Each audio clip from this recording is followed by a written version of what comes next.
우리 그 캐리금 아카데미 그 보네포 우리 박봉남 교수님께서 저술을 하시고 아주 훌륭하게 아주 잘 그리스도인을 그 요약하셨습니다.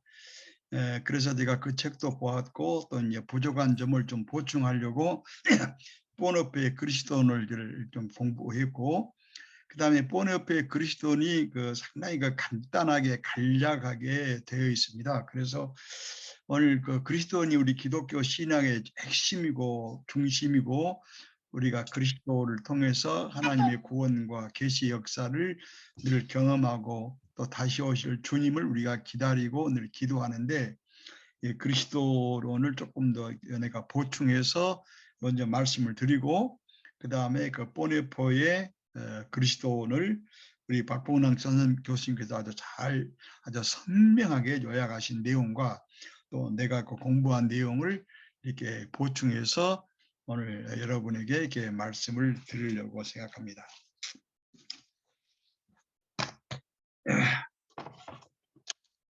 그 기독교의 그 신앙에서 여러 가지의 기독교 역사에는 예수 그리스도에 대한 인식과 고백의 여러 가지의 그 문제들과 또 인식들이 우리 역사에 기독교 역사에 나타났고 우리 신학사에도 잘 나타나 있습니다. 오늘 이 그 보네포의 기독론을 시작하기 전에 나는 먼저 내가 그 좀 연구해 가지고 보충하는 내용을 먼저 말씀을 드리고, 아까 말씀드린 것처럼 보네포의 기독론의 골자를 이렇게 그 요약해서 이렇게 말씀을 드리려고 생각합니다. 요한복음 7장 37절 38절에 예수님께서 이런 말씀을 하셔서요. 누구든지 목이 마르거든 내게로 와서 마셔라. 나를 믿는 자는 그 속에서 생수의 강이 흘러나리라. 내가 그 우리나라 번역은 생수의 강, 단수로 되어 있는데 원어나 또 영어나 그 독일어를 내가 찾아보니까 생수의 강, 단수가 아니고 생수의 물줄기들 혹은 생수의 강들 이렇게 복수로 되어 있어요. 이 말은 무슨 말이냐 그러면 예수님께서 성령, 이제 믿는 사람들이 나중에 받을 성령을 마음에 두시면서 하시는 말씀이라고 이렇게 생수의 강을 이렇게 요한복음 7장 38절 해석하고 있습니다. 그러므로 그 생수의 강, 성령의 강에서 흘러나오는 여러 가지의 그 은사들과 그 그리스도를 중심한 믿음과 고백의 차원에서 나온 것은 단조로운 하나 유니폼이 아니고 생수의 강들 혹은 생수의 흐름들, 그래서 복수로 말하고 있는 거예요. 이것은 그리스도를 믿는 그리스도를 주로 믿고 고백하는 우리 신앙의 차원의 풍성함과 또 다채로움과 다양한 차원을 여기에서 말하고 있습니다. 그래서 그리스도교 역사는 예수 그리스도에 대한 신앙에서 생수의 강들 혹은 생수의 지류들 혹은 성령의 역사들이 나타난 것이지 성령의 더 유일 오은이 완이 아닙니다. 이것이 자칫하면 우리 요한복음 7장 37절과 8절을 오인하게 생겼어요. 그래서 이거 다시 한번 여러분에게 말씀을 드리면서 내가 성서 주석을 찾아보니까 요한복음 7장 37절 38절 나를 믿는 자는 그 속에서 생수의 강이라고 그러는데 우리나라는 속이라고 쓰고 배라고 말했는데 그 원어와 영어와 독일을 찾아보니까 배란 말이 아니고 사람의 몸에서라고 해서 사람의 몸에서, 혹은 영어 성경에서는 사람의 내부라고 그렇게 했어요. 그래서 이 말은 그 예수께서 41장 1절과 12절에 나와 있는 우리가 성령 강림절에 자주 이 에스겔 47장 1절과 12절 말씀을 우리가 자주 설교하고 또 듣는 말씀입니다. 또 이 말씀은 이사야 12장 4절 너희가 기쁨으로 구원의 물들에서 구원의 물들이요. 그냥 하나의 그 샘들이 아니라 구원의 샘들에서 물을 기르리라. 또 시편 36장 8절에 주님께서 복락의 강물들을 그러니까 여러 가지의 복수를 말하는 거예요. 물들을 너희에게 마시게 하리라. 그래서 우리가 이 강물을 그리스도를 믿는 모든 사람들이 그리스도를 믿고 고백하고 그를 따른 모든 사람들이 신앙에서 흘러나오는 영적인 삶의 강물이라고 또 강물들이라고 이렇게 지칭해도 아주 좋을 것 같습니다. 그래서 영성은 성령 안에서 사는 삶과 그의 삶의 결실입니다. 우리가 영성이란 말을 자주 쓰는데 우리 개신교에서는 영성이란 말을 잘 쓰지 않았습니다. 이건 가톨릭의 주 용어이기 때문에 잘 쓰지 않다가 우리 에큐메니칼 운동에서 그 가톨릭을 수용하면서 영성이란 말을 썼는데요. 내가 영성이란 그 신학적 개념을 이해하기 위해서 우리 한신대학 도서관에 가서 독일 교수들이 쓴 큰 세 권의 책이 있는데 거기에서 영성을 이렇게 연구를 해봤어요. 그랬더니 그 의학이 뭐냐 그러면 영성이란 말은 예수 그리스도를 따르는 성령의 역사를 통해서 예수를 믿고 예수를 추종하는 사람들의 영적인 삶의 행태 또 영적인 삶의 행동들을 영성이라고 이렇게 말한다고 그 엄청난 세 권의 책에서 여러 학자들이 그렇게 설명한 것을 내가 보았습니다. 그래서 영성의 강물에서 그리스도를 고백하는 신앙의 영적인 삶의 강물에서 여러 가지 물줄기 흘러나오는데 첫째로 기도로 충만한 생활의 강물이 일어납니다. 그다음에 그 두 번째로 성결의 물줄기가 흘러나오고 있어요. 세 번째로 카리스마의 놀라운 물줄기가 우리 기독교 역사상에서 예수를 믿는 우리 그 마음에서 혹은 전체 우리 삶에서 교회에서 흘러나왔습니다. 그 다음에 그 성령 충만한 신앙을 강조하니까 성령 충만한 신앙생활을 강조하는 물줄기도 있었고 여러분이 아는 것처럼 초대교회가 좀 이렇게 그 2세기, 4세기로 들어오면서 교회가 이렇게 타락하기 시작하니까 광야에 들어가서 아주 그 사막의 성자들 또 그다음에 수도원이 생기는데 이러한 묵상의 물줄기도 굉장히 예수 그리스도를 믿는 신앙의 강물에서 흘러나왔어요. 또 말씀 중심의 영성의 물줄기가 있습니다.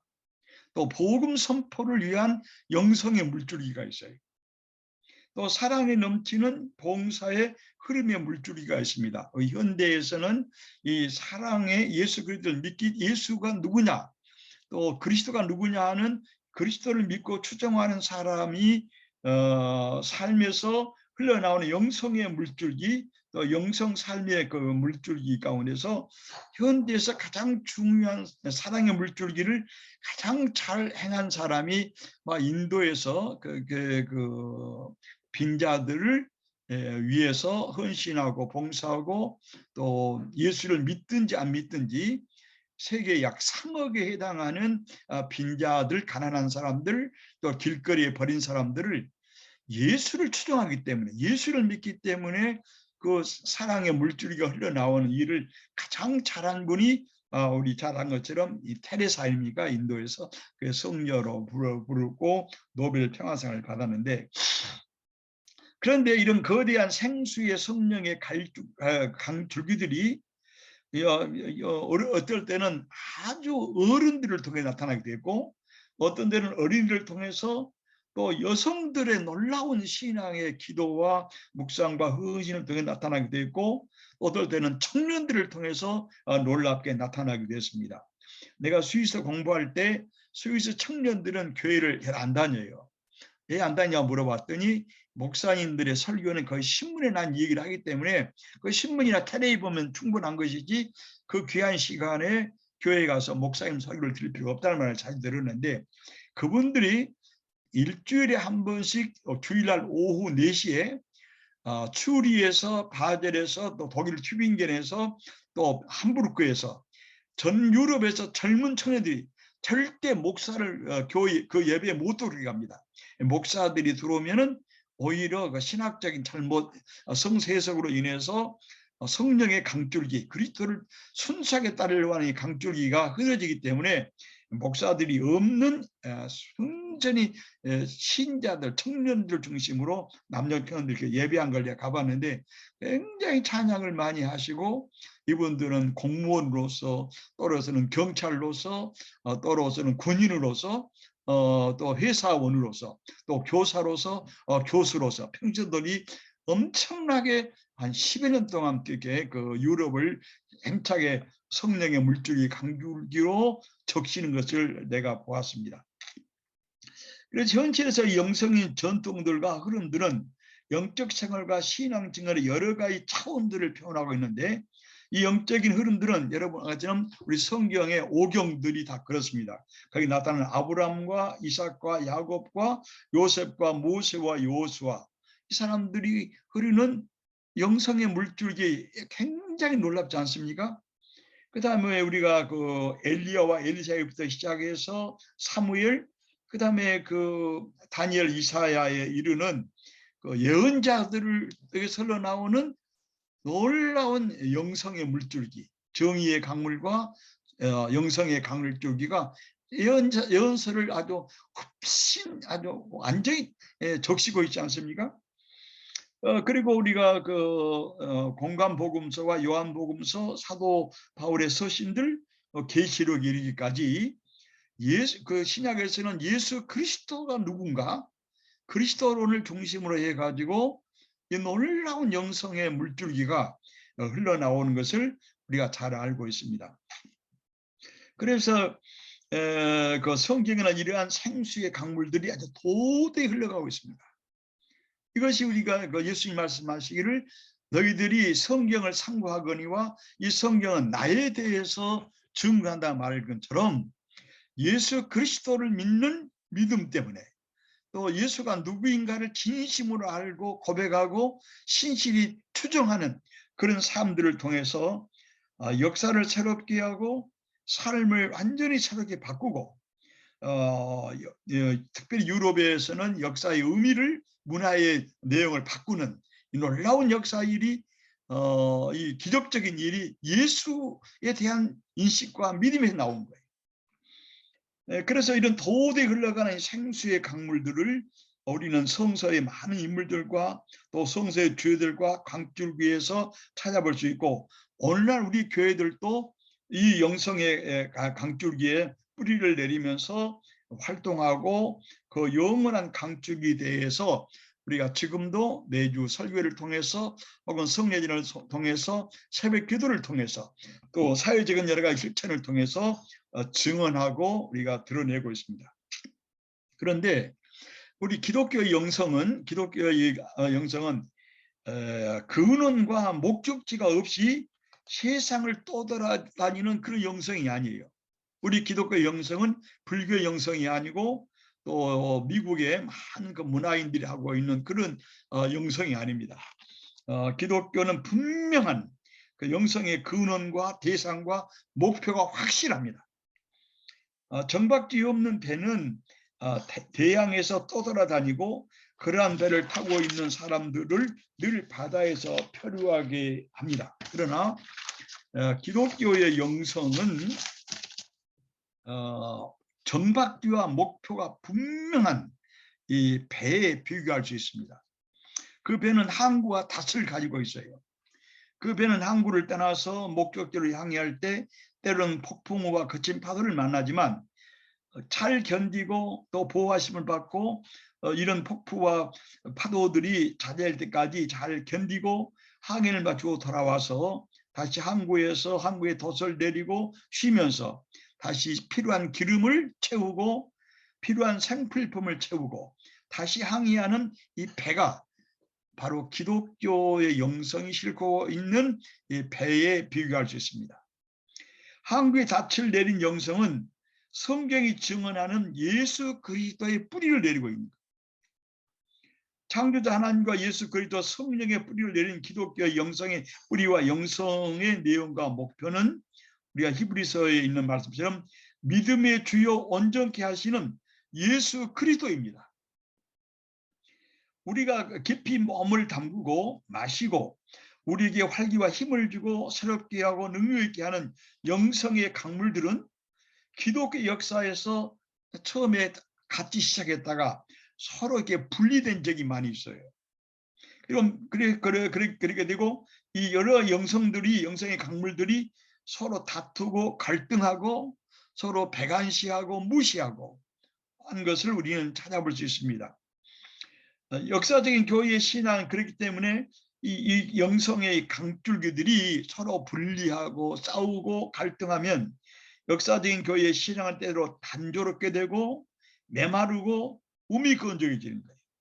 그 때로는 기독교 그리스도를 고백하는 나를 내를 믿는 배에서는 또 속에서는 온 몸에서는 생수의 강물이 흐르라고 하는 신앙의 역동적인 힘이 매우 단조로워지는 거예요. 그리고 메마르고 몸이 건조해져요. 때로는 추상적이고 애매하고 매우 냉정해지기 때문에 많은 유럽의 청년들이 교회를 안 다니는 거예요. 내가 함부르크에 안식년을 1년 한 적이 있는데 함부르크의 그 추기경 함부르크의 기독교도 그 추기경에 해당하는 그런 감독이 있는데 그 감독이 함부르크의 신문에다 크게 글을 썼어요. 뭐라고 썼냐 그러면 원래 기독교의 신앙의 강줄기는 매우 풍성하고 역동적이고 그 다음에 힘을 주고 활기를 가지고 있고 늘 새롭게 하는 열매를 맺게 하는 힘을 가지고 있는데 언젠가 이 유럽에서 특별히 독일 철학과 신학을 깊이 높이 발전시킨 이 독일 교회에서는 신앙이 매우 단조로워지고 신앙이 메말라지고 몸이 건조해지고 이 신학적인 용어가 너무 추상적이 되고 애매하고 냉랭해지기 때문에 이 유럽의 교회가 시들어지고 있다는 글을 썼습니다. 그리고서는 그 감독이 쓰는 말에 뭐라고 했냐 그러면 우리가 초대교회의 영성의 원줄기로 우리 독일 교회가 돌아가야 된다. 그 영성의 원줄기를 발견한 사람이 어거스틴이고 루터와 칼빈이고 현대에 와서는 칼 바르트라고 그렇게 말한 것을 내가 지금도 기억합니다. 그래서 성경에 증언하는 하나님의 닻을 내린 영성은 생동하는 생명의 공동체들을 역사적으로 창조해냅니다. 원천의 뿌리를 내린 영성은 항해할 수 있는데도 한 곳에 정착하지 않습니다. 배는 항구에 정착하려고 만든 것이 아닙니다. 거친 바다를 헤치고 사명을 이루기 위해서 다른 항구로 항해해야 합니다. 항구에 닻을 내리는 것은 배가 항구에 닻을 내리는 것은 오랜 항해를 마치고 사명을 마치고 항구에 도착해서 새롭게 새 기름을 채우고 필요한 생필품들을 채우고 또 닻을 새롭게 해서 새로운 항구를 향해서 사명을 가지고 출발하려고 항구에 머무른 거예요. 그래서 이 항구에 지금 도착한 배는 다시 도달해야 될 목표가 어디이고 등대는 어디가 있고 표지판은 어디에 있는가를 다시 한번 확인하면서 모든 기관을 새롭게 재정비하는 것이 항구에 머무는 우리 기독교 영성의 배의 모습일 것입니다. 우리는 기도 하나님에 대한 친밀한 사귐의 묵상과 이러한 모든 그 영성의 원줄기는 예수 그리스도입니다. 이따 다음에 말할 예수 그리스도가 누구냐 그리스도라고 하는 것인데 이런 기독교의 다양한 영성의 물줄기 아까 말씀드렸지만 묵상의 물줄기 기도로 충만한 물줄기 또 카리스마로 넘치는 물줄기 사랑으로 넘치는 물줄기 때에 따라 정의의 강물을 흐르는 이 물줄기들이 전부 어디서부터 나오냐 그러면 예수 그리스도를 믿는 믿음이 나오는 거예요. 그래서 모든 영성의 물줄기는 근원은 예수 그리스도 자신이 나오는 것을 분명히 말해야 될 것이고, 그래야 기독교의 영성의 정체성이 분명해집니다. 그래서 예수 그리스도는 참으로 우리에게 하나님에 대한 친밀한 사귐의 묵상과 기도의 삶을 아주 잘 보여진 영성의 근원지입니다. 아들은 아버지가 하시는 것을 보지 않고서는 아무것도 할 수 없다. 아버지께서 하시는 일을 아들도 한다라고 요한복음 5장 19절에서 이렇게 예수님이 말씀하셨고, 나는 아버지 안에 있고 아버지는 내 안에 계신 것을 믿으라. 내가 너에게 말하는 말을 내 스스로 하는 말이 아니고, 내 스스로 하는 말이 아니고 아버지께서 내 안에서 그 일을 행하시는 것이다. 요한복음 14장 10절입니다. 또 그 요한복음 10장에 다시 나가 보면은 아버지께서 하시는 일을 나도 한다. 이와 같이 아버지 하나님에 대한 친밀한 사귐과 묵상과 기도의 삶의 원천을 잘 보여주는 것이 예수의 기도와 새벽기도 혹은 철학기도입니다. 예수님은 제자들을 선택할 때도 산에 가서 밤새껏 기도하셨고, 새벽 미명에 한적한 곳에 가서 홀로 기도하셨어요. 또 예수님이 베드로와 야곱과 요한을 데리고 산으로 기도를 가실 때도 산에서 몸이 변형하는 놀라운 체험을 한 것을 우리가 볼 수 있습니다. 예수님은 처절한 고독의 시간과 기도 시간을 제자들에게 가짐으로 말미암아 하나님과 그 자신과에 대한 아주 친밀하고 온전한 사귐과 교제를 할 수 있다라고 가르쳤습니다. 그래서 예수님이 오면서 실행하시면서 예수님은 기도로 사시고 도리하는 하나님 나라에 대한 말씀 선포를 할 때도 사행상 설교를 하시면서도 병을 고친 모든 것은 카를바르트가 말한 것처럼 예수 그리스도의 기도가 밖으로 드러난 일이라고 그렇게 표현한 것입니다. 예수님은 통곡하고 기도도 했어요. 히브리서 5장 7절에 보면 그는 자신을 죽음에서 능히 구원하실 아버지 하나님 분에게 심한 통곡과 눈물로 간구를 올렸다. 참 예수님의 신비가 비밀 아닙니까?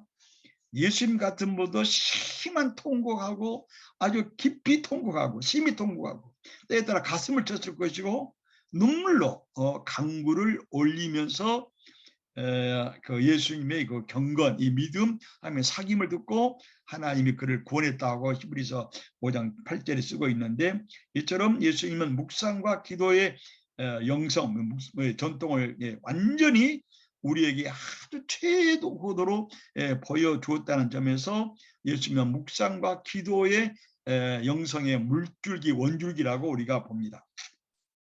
또 예수님은 그 성결의 삶을 우리에게 탁월하게 보여주셨어요. 예수님은 40일 동안 금식한 후에 개인의 유혹과 사회 유혹을 이겨냈어요. 개인의 굶주림만 아니라 사회 굶주림을 해결하기 위해서 돌을 떡으로 만들어 먹고 배고픈 자들의 굶주림을 해결하라는 이 경제적인 사탄의 유혹을 예수님은 하나님의 말씀을 이긴 걸 잘 압니다. 사람이 떡으로만 사는 것이 아니고 하나님의 입으로 나오는 말씀으로 산다. 또 예수님은 우리 목사님들이 아주 자주 넘어지는 세상의 영광과 종기와 부의 유혹과 시험을 완전히 극복하신 분이에요. 그래서 사탄이 예수님을 높은 산 위에 세우면서 천하만국과 영광과 종기와 부를 보여주면서 내가 내게 절하면 이 모든 걸 너에게 주겠다.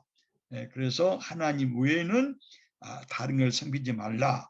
하면서 이겨냈듯이 이처럼 예수님은 성결과 하나님의 영광의 영광이 무엇이야, 어떻게 살아야 되는 것을 우리 모든 제자들에게, 또 우리 목회자들에게, 신학생들에게, 또 모든 그리스도인에게 아주 잘 보여주셨습니다. 예수의 성결의 중심은 산상설교입니다. 산상설교에서는 성결의 강물이 그다음 실어나오고 있어요. 예수의 삶과 선교는 산상설교를 광범위하게 적용하고 활용하고 해석합니다. 아마 예수의 삶 전체는 산상설교입니다. 그에게 신성한 거룩한 습관이 뿌리채 깊이 박혀 있어가지고 그의 거룩한 습관을 예수님은 아주 적절하게 적용하고 해석하고 실현합니다. 그것을 확실히 적용하고 실현하심으로 그는 성결의 강물의 원줄기임을 우리에게 나타내고, 예수의 그 성결한 삶은 우리에게도 좀 더 성결한 삶으로 나가라고 우리를 향해서 외치고 있고 부르시고 있는 거예요. 그러니까 예수님은 또한 카리스마의 강물로 성령의 능력으로 사는 것이 무엇인가를 우리에게 보여주었습니다. 그는 성령 충만함, 성령의 이끌림, 성령의 권능을 한 이 세 말로서 그의 모든 사역과 말씀을 우리가 이해할 수 있습니다. 그는 되풀이해서 성령 충만했고 성령에 이끌렸고 성령의 권능이라고 그랬어요. 예수님께서 여러분 공간복음서 보면 예수님은 어떤 때는 스스로 신적 능력을 발휘해서 병을 고치십니다. 그는 어떤 경우는 성령의 능력으로 병을 고쳤다고도 나와 있어요. 이런 측면에서 예수님은 카리스마의 강물, 성령의 능력으로 사는 것이 무엇을 의미하는가를 우리에게 잘 보여주셨고, 또 그의 가르침은 잠든 사람들의 영혼을 깨우고 사람들의 마음과 영혼에 새 생명을 불어넣었어요. 어둠을 물리치고 빛을 주었어요. 그래서 그의 살아있는 말씀에 사람들이 반응은 놀라웠어요. 보라, 예수의 교훈은 능력 있는 권세 있는 새 교훈이다. 바리새인들의 교훈과 서기관들의 가르침과는 질적으로 다르다고 이렇게 말했습니다.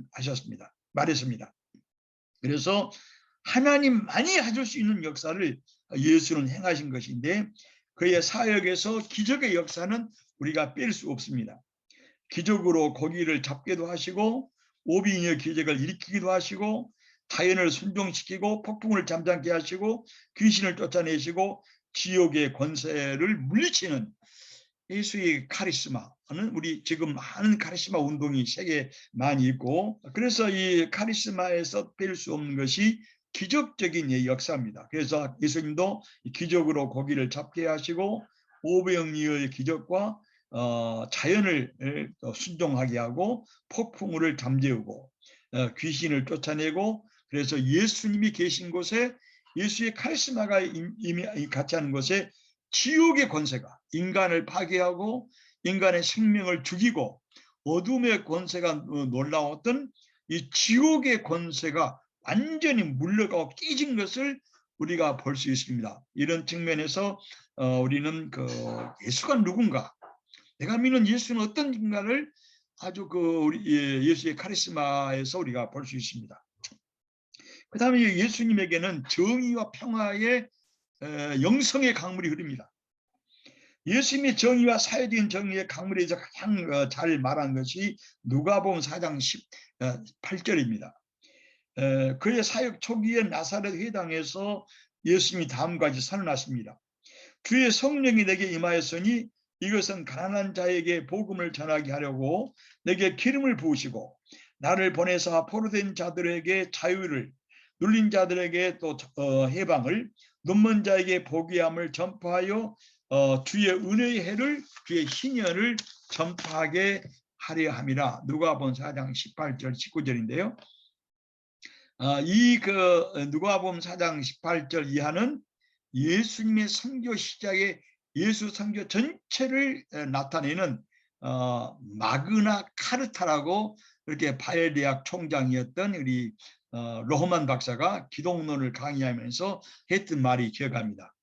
예수의 선교의 대마그나 카르타, 대헌장, 이것이 누가복음 4장 18절 19절인데, 이것이 주의 성령이, 하나님의 영이 예수에게 보내시고, 예수는 성령으로 태어나셨지만 또 성령 충만하시고 성령에 이끌리시고 또 성령과 함께 동행하셨던 그런 역사가 여기서 이렇게 보여줄 수 있습니다. 그래서 그 이 희년은 이거 희년의 역사인데 여기 희년은 그 사회 정의 강물에 레위기 25장 10절 이하에 잘 나와 있습니다. 예수님이 선포했던 이 희년은 레위기에서 보면 아주 혁명적이에요. 그 너희는 레위기 15장 10절에 너희는 50년째 해를 거룩하게 하여 땅의 모든 주민을 위하여 자유를 선포하라. 12절에 희년에는 저희가 각자의 소유로 돌아가게 해라. 또 28절에는 희년이 될 때까지 가난해서 할 수 없이 조상에 받은 유산의 땅을 팔아버린 자들은 희년이 되면 무조건 돌려주라는 거예요. 그래서 이 희년의 선언은 놀라운 사회적인 변화의 결과를 가져옵니다. 빚이 탕감되고 나라의 가난한 자들이 팔아버린 땅의 주인 원소유주가 다시 돌아되고 노예들이 자유를 얻고 물질이 재분배돼요. 이 비전을 억압당한 자들이 자유롭게 되고 사회 구조와 경제적인 구조와 불이한 정치적인 억압에 유린된 자들이 인권을 보호를 받습니다. 희년의 삶은 지금까지 당연시 되어온 현행 관행을 아주 변혁시키는 거예요. 희년은 삶의 구조의 개혁을 말합니다. 예수님은 희년을 정치적인 폭력을 통해서 성취한 것이 아니에요. 막스주의라든지 그 외의 폭력을 통해서 인간을 자유롭게 하고 정치 해방을 한다는 것은 예수의 희년 정신과는 전혀 다릅니다. 그러나 예수의 희년 정신은 하나님의 사랑으로 충만하고 하나님의 능력에 넘치는 분들이 이런 희년을 실천할 수 있는 크고 작은 일들에 참여하고 있고 성령의 능력으로 이 일을 행할 것입니다. 이런 측면에서 희년은 정치 폭력적인 힘을 통해서 하나님의 희년을 실현한 것이 아니고 하나님의 능력과 사랑으로 넘치는 분들이 주님 예수 그리스도를 믿고 고백하는 분들이 행할 수 있는 일이라고 우리가 이렇게 볼 수 있습니다. 자, 이처럼 이런 모든 영성의 강물이 예수 그리스도가 누구냐에 나타난 거예요. 그래서 오늘 지금 보네포의 기도를 말하면서 보네포 기도는 10가지는 못 나갔는데 보네포의 기도, 보네포는 내가 지난 시간에 몇 번 설명했습니다만은 이 예수님의 희년, 하나님의 그 성령의 강흐름 가운데서 보네포는 이따 우리가 그 다음에 공부할 나를 따르라에서는 성령의 영성의 강물이 흐르는 책입니다. 그리고 보네포가 히틀러의 독재와 수많은 사람들을 파괴시키고 다른 나라를 전쟁의 소용돌이로 몰고 가는 히틀러 독재 체제를 깨려고 하는 이 암살단에 가입한 것은 정의의 강물이 흐르는 것으로 이렇게 우리가 이해할 수 있습니다. 이처럼 성서의 증언들과 그리스도교의 신앙과 영성의 삶의 근원이고 내용이고 목표인 예수 그리스도가 누군가, 이를 믿는다고 하는 것은 무엇을 뜻하는가, 이를 믿고 고백하는 것은 우리 삶의 인류 역사에 무슨 뜻이 있는가, 이것을 체계적으로 설명하고 해석하고 가르친 것이 기독론, 그리스도론이에요. 그래서 마태복음 16장 15절에 너희들은 나를 누구라고 말하느냐, 영어로 보면 Who am I? Do you say? 내가 누구라고 너희들은 말하는가? Who am I? 내가 누구냐 말이에요. 이 물음은 초대교회부터 시작해서 지금까지 기독교에서 언제나 가장 아주 결정적인 문제입니다. 이 질문에 대한 대답에서 기독교와 신자들의 정체성이 바르게 드러나고 기독교가 서고 넘어지는 문제입니다. 루터는 의인신앙, 믿음으로 의롭게 된다고 하는 이 교리가 기독교가 서고 넘어진다고 이렇게 표현했는데 우리 오늘 보기는 너는 나를 누구라고 말하느냐라고 하는 이 신앙 고백에서 기독교는 서고 넘어지는 이 문제고 기독교의 정체성을 바르게 이해하는 문제가 예수가 누구냐, 또 예수에 대한 이해에 있다고 믿습니다. 그런데 신약에서는 예수 그리스도 이름에 대해서 한 가지를 말하지 않고 있어요. 여러 가지를 말하고 있어요. 그 영국의 유명한 성서학자는 예수 그리스도 이름이 신약이 한 25가지로 나온다는 거예요. 그런데 그 중에 몇 가지 이렇게 추려보면은 예수 그리스도, 예수는 누구냐면 예수는 메시아다. 그리스도란 뜻 아닙니까? 그리스도란 말은 우리가 제사장, 예언자, 왕이란 뜻인데 이것을 칼빈은 설명하기를 왕이라 할 때 정치 사회적인 권력자를 말한 것이 아니고 교회와 신자를 영적 주권으로 다스리는 하늘의 왕을 말할 때 우리가 예수님을 왕이라고, 만왕의 왕이라고 그렇게 표현할 수 있다라고 칼빈이 기독교 강의에 쓰고 있습니다. 그래서 예수를 메시아, 또 예수, 또 그 많은 사람들은 그래서 신약 공간 복음서 예수를 예언자라고 쓰고 있어요. 또 어떨 때는 선생이라고도 하고 있어요. 큐리오라고도 말해요. 주란 말을. 그런데 가장 이런 또 예수님은 자기 자신을 나는 길이요 진리요 생명이라고 스스로 자신이 정의하셨고, 예수님은 나는 선한 목자다.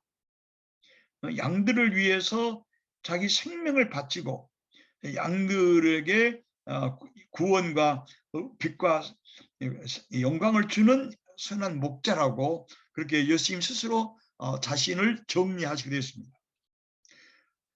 이처럼 이 모든 명칭 중에서 모든 학자들이 일치하는 많은 이 모든 개념들, 아까 영국학자 25개라고 말했는데 아까 내가 말한 것은 예수는 메시아, 예언자, 선생주, 하나님의 아들, 독생자 예수 그리스도, 또 진리와 길과 생명, 또 선한 목자 등등 여러 가지 예수 그리스도의 이름 가운데서 모든 신학학자들의 그 책을 보면 이 모든 개념론 가운데서 하나님의 아들 예수 그리스도가 가장 대표적인 신약의 예수 이름에 해당한다는 거예요.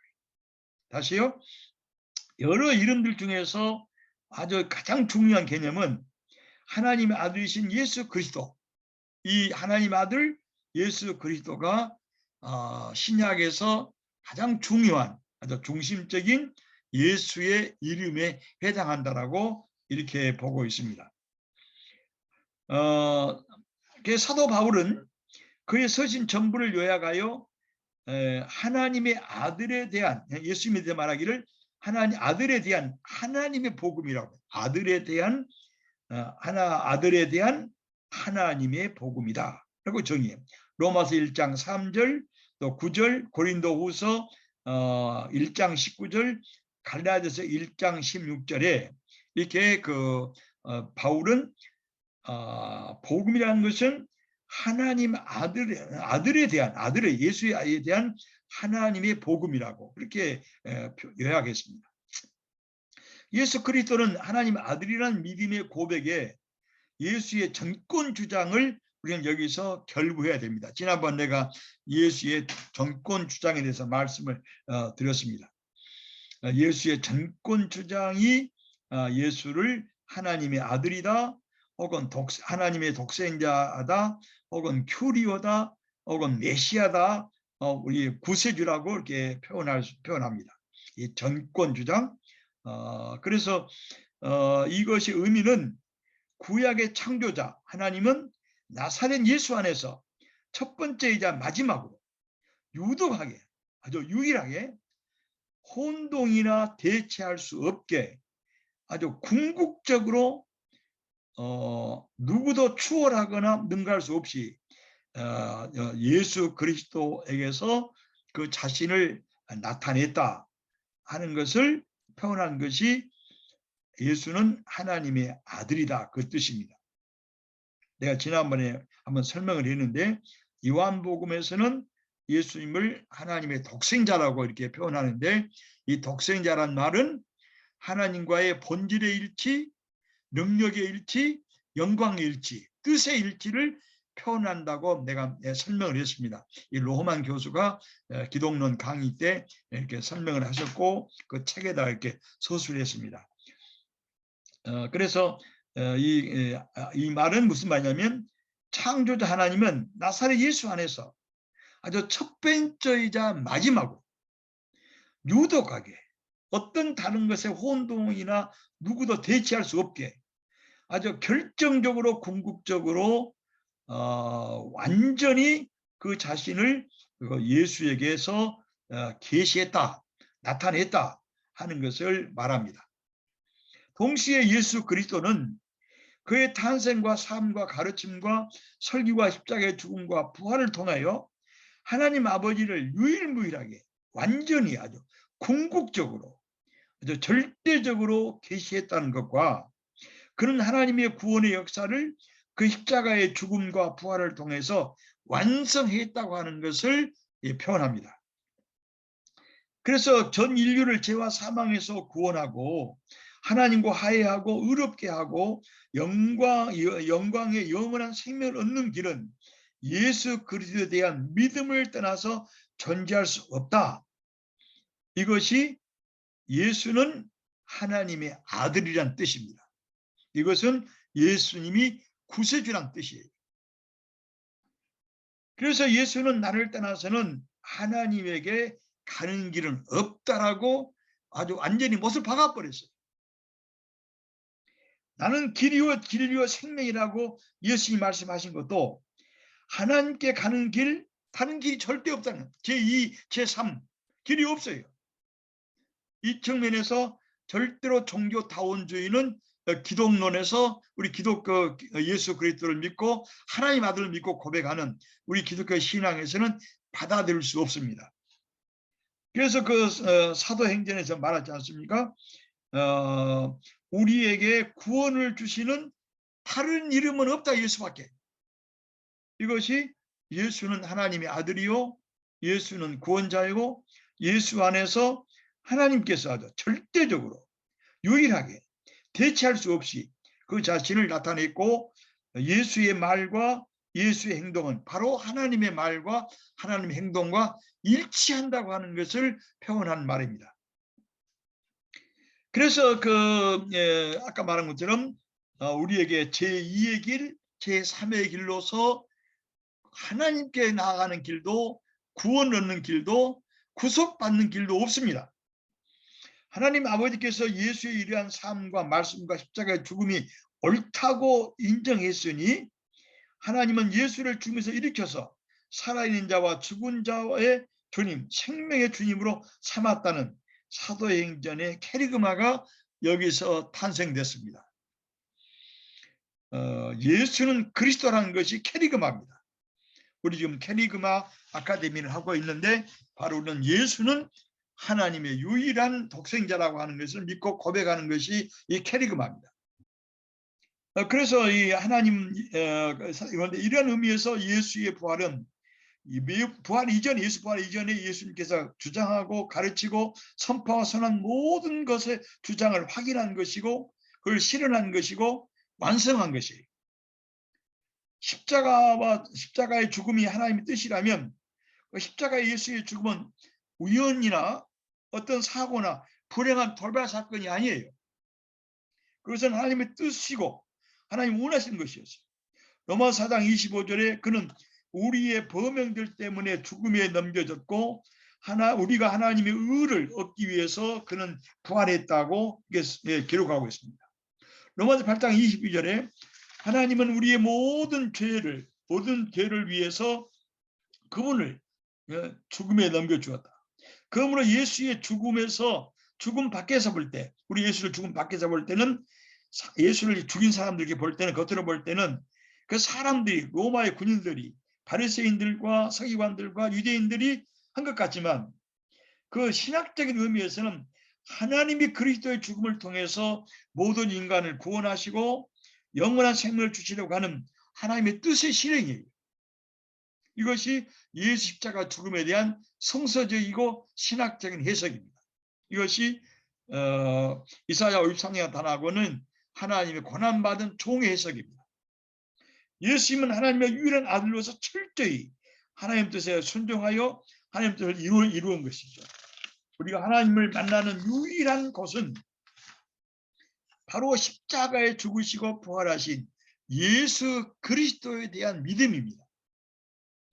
믿음은 하나님께서 과연 그리스도 십자가와 부활 사건을 통해서 우리를 죄와 사망에서 저주에서 구원했다는 사실의 말씀의 선포를 듣고 깨닫고 아멘하고 응답하면서 부활하신 예수 그리스도가 지금 나를 위해서 현재하시고 우리 교회를 현재하시고 지금도 나를 부르고 나를 따라오라고, 그리스도를 따라오라고 주님께서 요청한다는 것을 우리가 믿고 순정하고 고백하고 함께 살아가는 것이 기독교의 신앙의 내용입니다.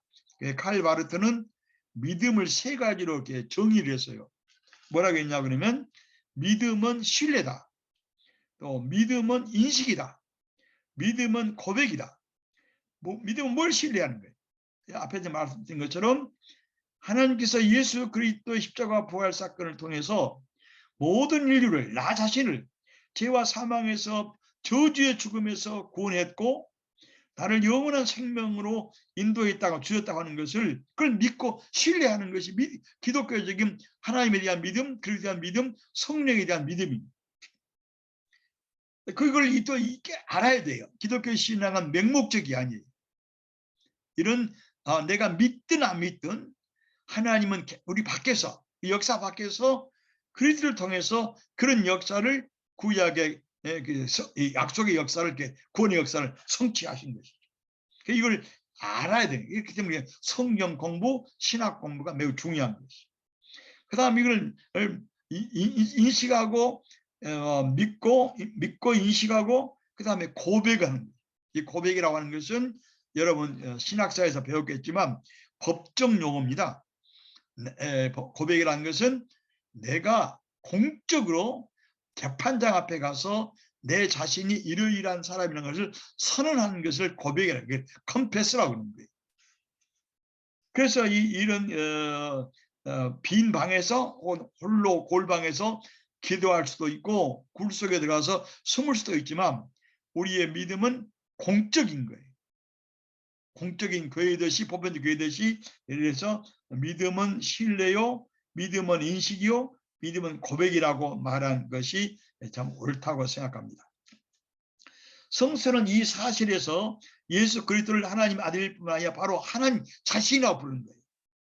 도마는 부활하신 주님 만난 다음에 주님을 보고서는 나의 하나님, 나의 주님이라고 인정하는 놀라운 사실을 그분이 고백을 볼 수 있는데, 그래서 예수님이 말씀하시기를 나와 하나님은 하나이다.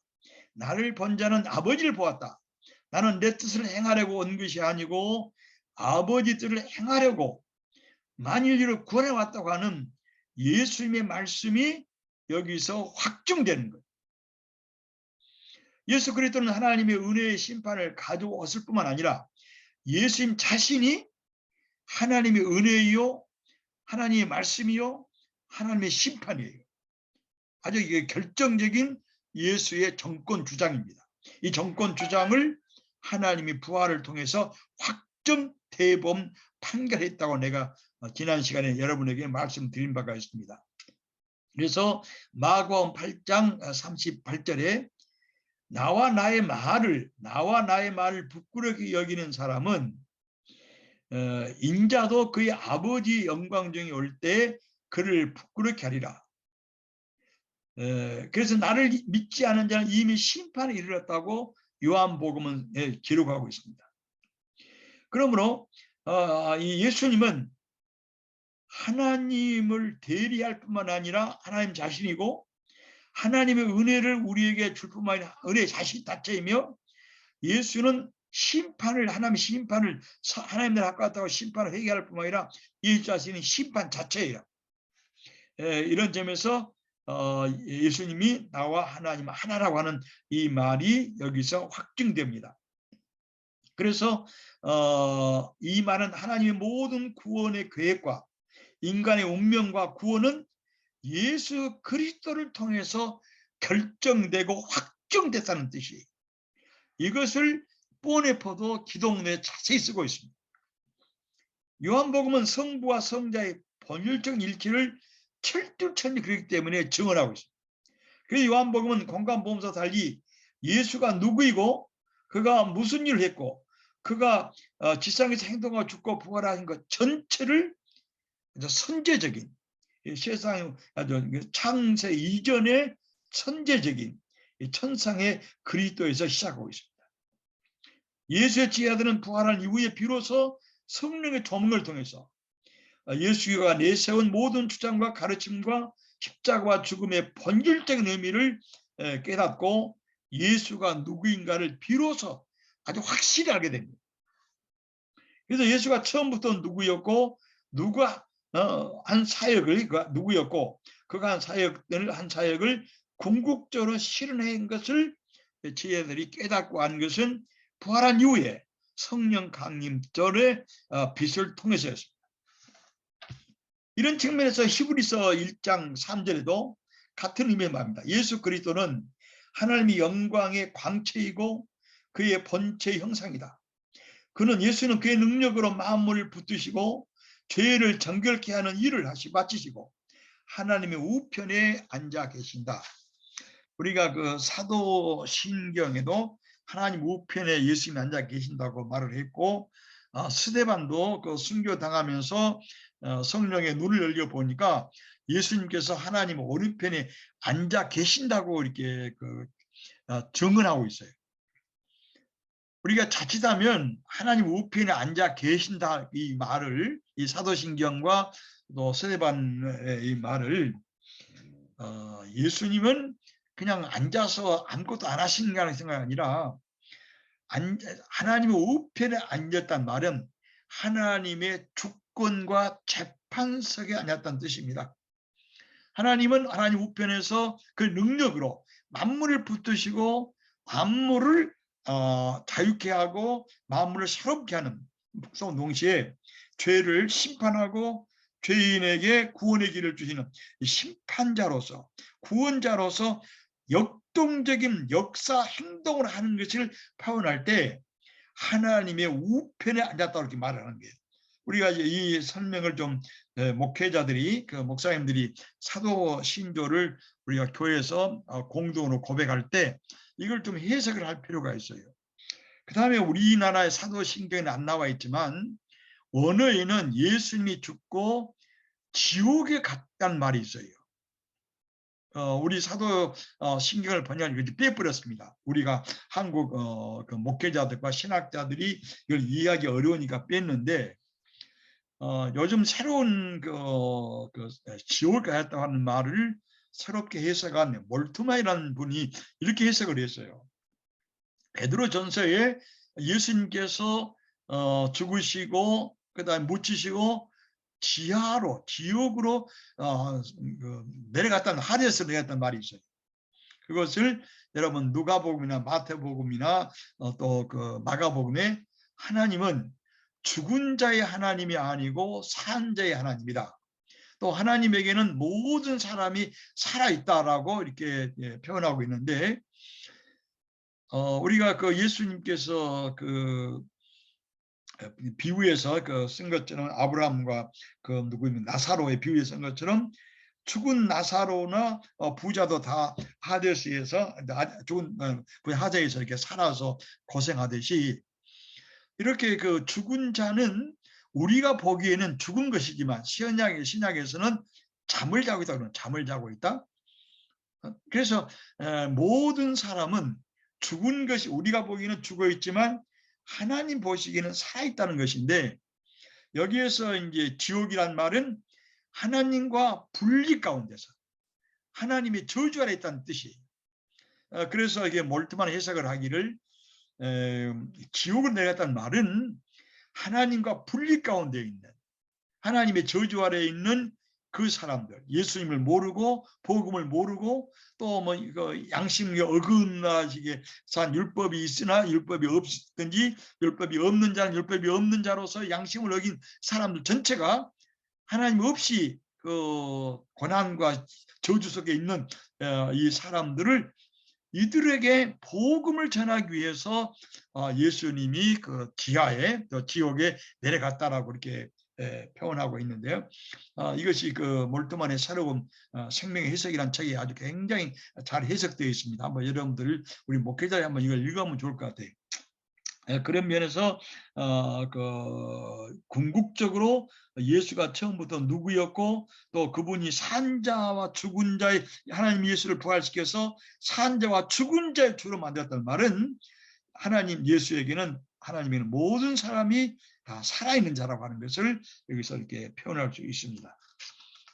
그래서 우리가 이거 이제 우리가 초대교회에서는 이게 삼일체적으로 하나님과 그리스도를 이렇게 표현하고 있는데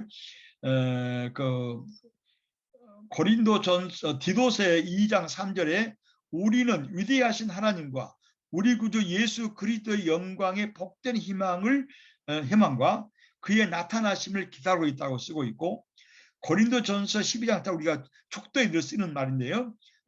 하면서 삼일적인 표현을 말하고 있는데, 우리 주 예수 그리스도의 은혜와 하나님의 사랑과 성령의 친교가 여러분 모두에게 함께 있기를. 그것은 초대교회의 신학적이고 예수의 이해가 발전된 삼일체론적인 표현입니다. 이걸 누가 쓰냐면 카톨릭 유명한 신학자 발트 카스퍼가 예수란 놀라운 학문적인 책에서 이걸 잘 밝히고 있습니다. 초대교회 신학적 발전이 이제는 마태복음 28장 19절에 삼일체의 세례 형식으로 명령되어 있는데, 이제 너희들은 가서 모든 이방 민족을 제자로 삼고 그들에게 아버지와 아들과 성령의 이름으로 세례를 베풀라. 보라, 내가 세상 끝날까지 항상 너희와 함께 있으리라. 이것은 이제 천상에 계신 그리스도의 주권과 우리를 다스리고 도우시고 인도하다는 뜻 아닙니까? 그래서 여기서 우리가 좀 배워야 할 것은요, 우리는 구체적으로 예수 그리스도의 역사와 운명을 통하여 하나님은 우리와 만난다는 말이에요.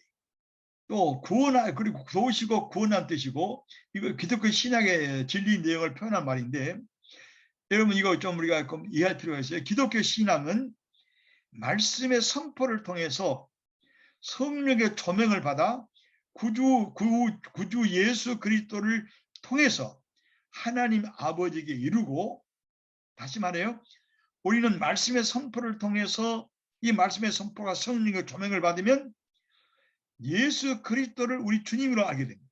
그러면 예수 그리스도를 하나님 아버지 이르게 됩니다. 또 동시에 또 밑으로부터 얘기를 해보면 하나님 아버지를 통해서 아들을 거쳐서 성령 안에서 아버지와 아들 예수 그리스도를 인식하고 고백하는 신앙 공동체가 되는 것이 교회입니다. 이것은 삼일체의 신앙 고백은 신앙의 풍성함과 충만함과 영광의 성격을 잘 드러낸다고 발트 카스퍼가 그 유명한 기독론에서 쓰고 있습니다. 그래서 삼일체 고백은 기독교 신앙의 요약이고 핵심 교리이며, 그것은 결국 예수가 누구냐에 대해서 처음부터 시작한 것이 삼일체 교리 시작합니다. 도대체 십자가에 달리시고 부활하신 예수가 누군가? 이가 인간인가 하나님인가? 이가 누군가를 알기 위해서 초대교회에서 여러분 터틀리안이 제일 먼저 삼일체 교리를 시작을 했는데, 많은 논쟁을 거치고서는 삼일체 교리가 461년에 칼케돈 신교에서 확정되지 않습니까?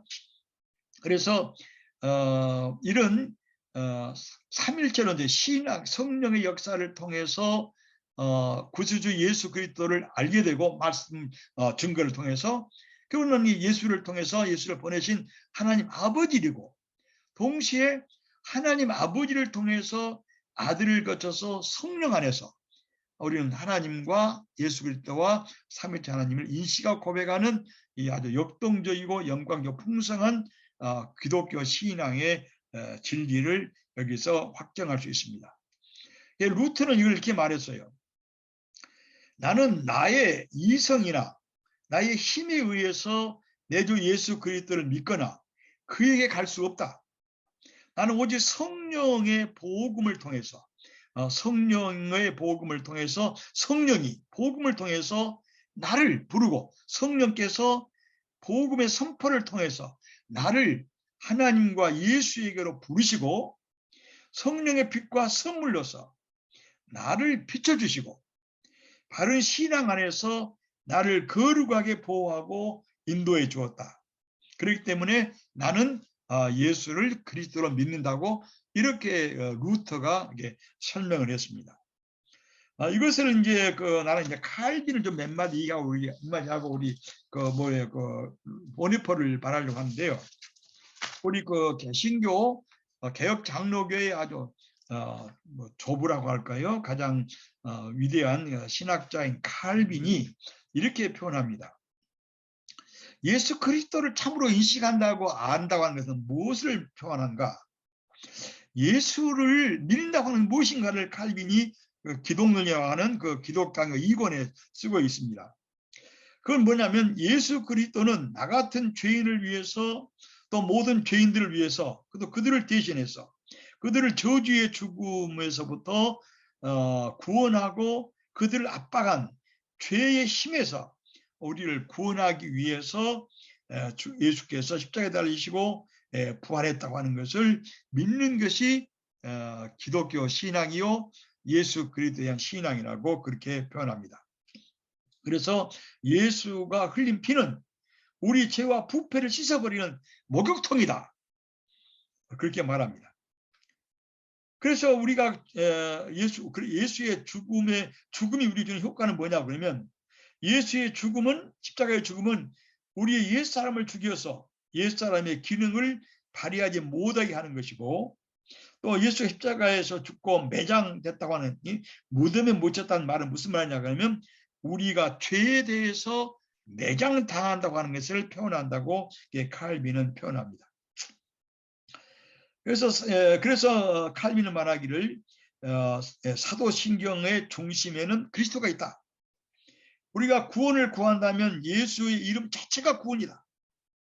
우리가 능력을 구한다면 그리스도의 주권에서 구하고 우리가 무죄 사는 하나님의 죄의 사함을 구한다면 예수가 우리 죄 때문에 정죄함 받는 것에 있고 우리가 성결을 구한다면 예수의 피에서 구하고 육의 탐욕과 정욕을 죽이려고 한다면 그의 십자가 무덤과 매장에서 구하고 우리가 새로운 생명을 구한다면 그리스도의 생명에서 받게 되고 우리가 보호와 안전을 구한다면 그가 온 세상을 하나님의 오른편에 다스리시는 예수의 통치권에서 구할 수 있다고 이렇게 표현합니다. 그래서 이 한마디를 더 하고 끝을 내겠습니다. 뭐라고 하냐면 예수의 이름은 어둠을 이기는 유일한 칼빈의 말입니다. 예수의 이름은 어둠을 이기는 유일한 빛이고 생명의 빛이고 생명의 양식이다. 예수의 이름은 생명의 활력을 주고 예수의 이름은 치료하는 기름이다. 그는 직접 기름의 역사를 일기도 하고 성령을 통해서 우리에게 기름을 붓기도 하신다. 예수의 이름은 소금이다. 이 소금으로 맛을 내지 않으면 삶은 맛이 없다. 예수의 이름은 꿀이요. 예수의 이름은 우리 귀의 천상의 음악이고 우리 마음의 참된 기쁨이고 우리가 복락의 물을 마실 수 있는 유일한 기쁨의 셈이고 동시에 우리 약이 된다라고 이렇게 칼빈이 표현하면서 이게 보네파가 말하는 예수는 우리를 위한 나를 위한 그리스도란 말을 이 보네파가 자세히 설명 못했는데 칼빈이 아주 자세히 우리를 위한 예수 그리스도가 누구냐 무엇이냐는 것을 이렇게 잘 설명한 책은 없습니다. 카톨릭의 신학자도 어떤 신학자도 표현하기 어려운데 아주 간략하게 이렇게 예수의 이름이 무엇이냐 예수 이름을 믿는 것은 무엇이냐 하는 것을 아주 칼빈이 기독 강요에서 아주 선명하게 표현하는데 이 루터는 보네포는 칼빈보다는 루터를 좋아합니다. 그래서 루터의 몇 마디를 이용했지만 이 칼빈이 아주 오묘하고 깊은 우리를 위한 그리스도의 내용을 잘 설명하지를 못했어요. 보네퍼는. 보네퍼의 기독론을 예수는 어디 있느냐 이게 많이 설명했지만 예수의 위치, 예수는 아까 예수는 보네퍼에게 부활하시고 현재적인 그리스도입니다. 말씀을 듣고 예배하고 성리를 행하고 찬양하는 그 현재적인 교회에 부활하신 예수님은 현재적으로 임재하시고 존재하시고 활동하시고 교회를 부릅니다. 그렇기 때문에 이 보네퍼는 설교, 성례전은 예수의 현존이에요. 보네퍼는 이렇게 말합니다. 이 설교가 예수의 말씀이 아니라고 그러면 기독교는 파멸될 거예요. 그래서 이 설교가 예수의 설교, 예수의 말씀을 하는 것을 모든 목회자는 명심하라고 이게 보네퍼는 말하고 있는데, 하지만 우리 목회자들이 깊이 새겨야 할 말이라고 생각합니다. 그리고 이제 예수는 어디 있는가? 보네퍼가 중요한 말인데요. 보네퍼는 말하기를 예수는 어디 있는가? 예수는 내가 있어야 할 곳에 그 자리에 앉아 계신다. 내가 그곳에 앉아 있을 수 없기 때문에 내 대신에 나를 위해서 또 그곳에 앉아 계신, 내 대신에 앉아 계신 분이 바로 현재하는 예수 그리스도이시다. 그분이 나를 위한 포로스, 우리와 나를 위한 그리스도다. 여기에 그래서 때문에 예수는 내 존재의 한계에 있다는 거예요. 내 존재의 한계란 말은 우리는 아담으로 타락한 옛 존재, 죄와 죽음으로 잡혀있는 옛 존재예요. 그런데 그리스도는 새로운 피조물이에요. 그렇기 때문에 예수가 우리 내 인간의 존재의 중심에 있다고 뻔히 말하는데, 이 중심에 있다는 말은 예수님은 우리의 옛 존재와 새 존재 사이에 있어가지고 옛 존재를 새 존재로 만드는 그 중심에 예수님이 계시기 때문에 우리는 예수님을 내 존재의 중심에 있다라고 이렇게 인식하고 믿고 말한다는 것인데, 보네퍼가 설명하기를 이것은 내가 의인과 동시에 용서받은 죄임을 고백하는 것이 예수님이 내 삶의 중심, 내 존재의 중심, 옛 존재에서 새 존재로 넘어가는 것을 표현하다고 말합니다. 두 번째로 예수는 이 현재인 예수는 어디 있는가? 역사의 중심에 있다고 표현합니다. 보네퍼에 의하면 인간의 역사는 타락의 역사예요. 죄와 심판과 저주와 죽음을 향한 역사입니다. 이 죄와 저주와 죽음을 향한 역사를 끊고 구속사로서, 구약의 율법의 완성자로서, 생명의 성취로서, 영광의 성취로서 예수님이 부활한 주님이 역사에 들어오심으로 옛 역사, 아담의 역사는 끝나고 새로운 구원의 역사가 시작돼요. 그렇기 때문에 이 모든 세계 역사, 미국 역사, 한국 역사, 독일 역사, 소련 역사 전부 죽음과 저주 역사예요. 이 죽음과 저주 역사, 이 역사를 끝내고 새로운 생명과 자유와 해방의 참 역사를 예수가 시작했어요. 그렇기 때문에 예수는 역사의 중심에 있다고, 옛 아담의 역사와 새 역사의 중심에 주님이 계셔서 옛 역사를 새 역사로 바꾸는데 주님이 있다라고 이렇게 표현합니다. 그 다음에 세 번째로 예수는 어디 계신가? 예수는 자연의 중심에 있다고 해요. 이거 보네퍼의 유명한 말인데, 이것은 보네퍼는 이 말을 잘 쓰진 않았습니다만, 보네퍼의 이 말은 로마서 8장 18절 22절에 있는 말씀인데, 여러분 로마서 8장 18, 22절에 어떻게 사도 바울이 거기까지 표현했는지 놀라운 점이에요. 생태계의 시름과 탄식을 사도 바울이 이미 2000년 전에 대변하고 있는데, 뭐라고 되어 있냐면은 타락한 인간과 함께 만물은 썩어질 것에서 해방되어서 하나님의 자녀들이 누리는 해방과 영광의 자유의 참여를 기다린다라고 쓰고 있습니다. 그래서 예수님은 이 타락하고 썩은 만물이 썩어질 것에서 벗어나서, 이 종살이에서 벗어나서 하나님의 영광의 자유에 참여하게 하는 이 중심에, 만물의 중심에, 모든 생태계의 중심에 예수님이 계신다는 거예요.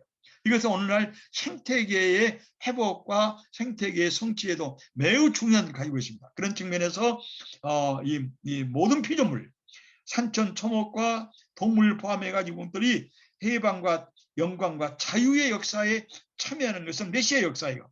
이사야 11장에 다 나온 것처럼 이런 역사에 우리 예수님이 중심에 계시기 때문에 이것을 보네포는 뭐라고 표현하냐면 계시록 21장에 새하늘과 새 땅, 눈물도 고통도 더 이상 없는 새로운 새 땅은 예수님의 희년, 새 창조의 중심이라고 그렇게 표현합니다.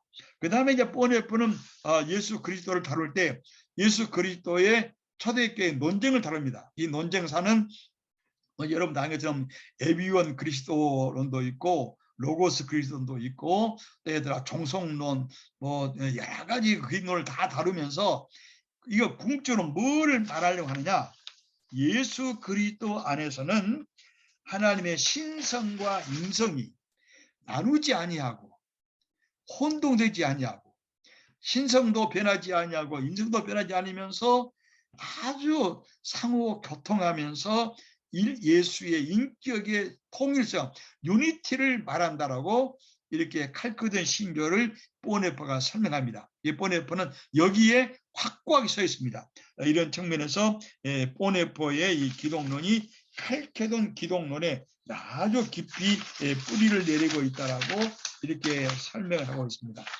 이상으로서 보네포의 기독론을 조금 설명을 했고 더 이상 없습니다. 보네포 기독론은. 그리고 내가 기독교 역사, 성령의 흐름, 기도의 흐름, 정의의 흐름 모든 것들은 다 예수 그리스도의 믿음이 흘러나온다고 하는 그래서 우리가 예수 그리스도 안에서는 모든 이런 영적인 흐름들이 갈등하거나 무관심하거나 서로 적대한 것이 아니라 서로 일치하고 화합하고 다양성 안에서 일치를 이루어 나가는 이런 면에서 우리는 예수 그리스도를 믿고 고백하는 신앙의 공동체요, 그리스도를 증언하는 신앙의 역사를 함께 나누고 있다라고 이렇게 표현하면서 여러분 설명한 것은 보네포의 말 중요한 말, 예수는 내 존재의 중심에 있다. 예수는 역사의 중심에 있다. 예수는 만물의 피조물의 중심에 있다고 하는 이 설명을 잘 이 선언을 여러분 깊이 명심하고 보네포의 기독론을 이해하면 좋겠습니다. 혹시 지금 시간이 다 됐는데 혹시 여러분 뭐 질문 있습니까?